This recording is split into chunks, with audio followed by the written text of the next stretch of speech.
Nós estamos aqui dialogando, conversando com o apóstolo Paulo, mediante a sua carta aos Efésios, uma carta muito rica,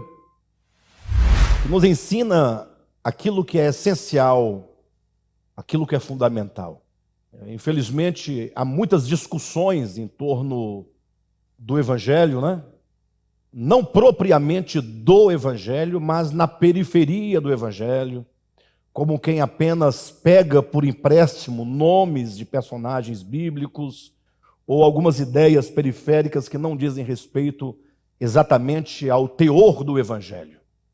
Então, o interessante das cartas do Novo Testamento é que os apóstolos aplicam de maneira direta o Evangelho de Jesus Cristo. Quando a gente compara, por exemplo, os 4 evangelhos, Mateus, Marcos, Lucas e João, com as epístolas, ocorre que os 4 evangelhos têm um caráter biográfico, Ou seja, tem muitas narrativas, de muitas histórias, e nesse conjunto histórico de informações está embutido o teor do evangelho.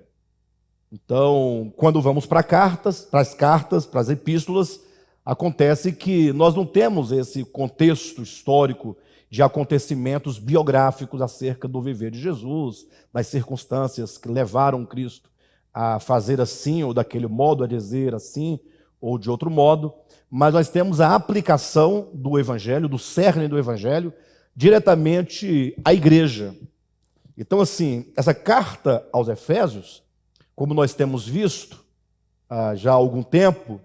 ela trata da experiência da nossa salvação.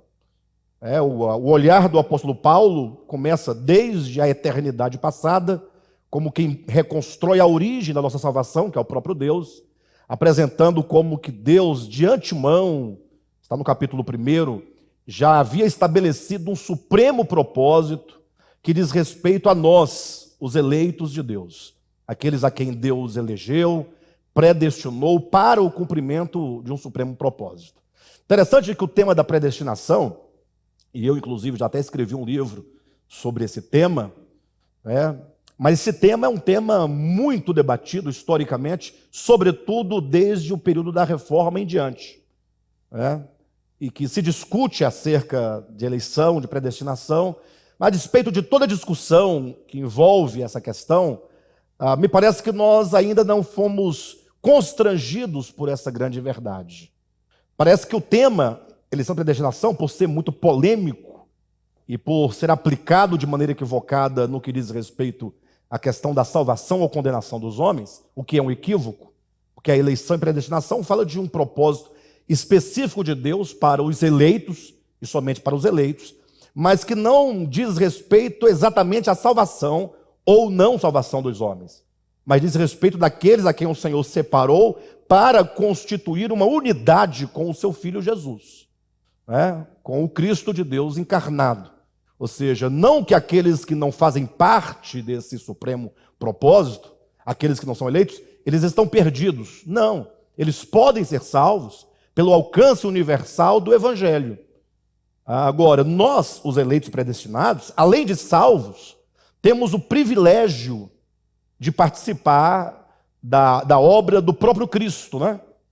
É mais ou menos como se você imaginasse ali no Éden, Deus criando o homem, o macho,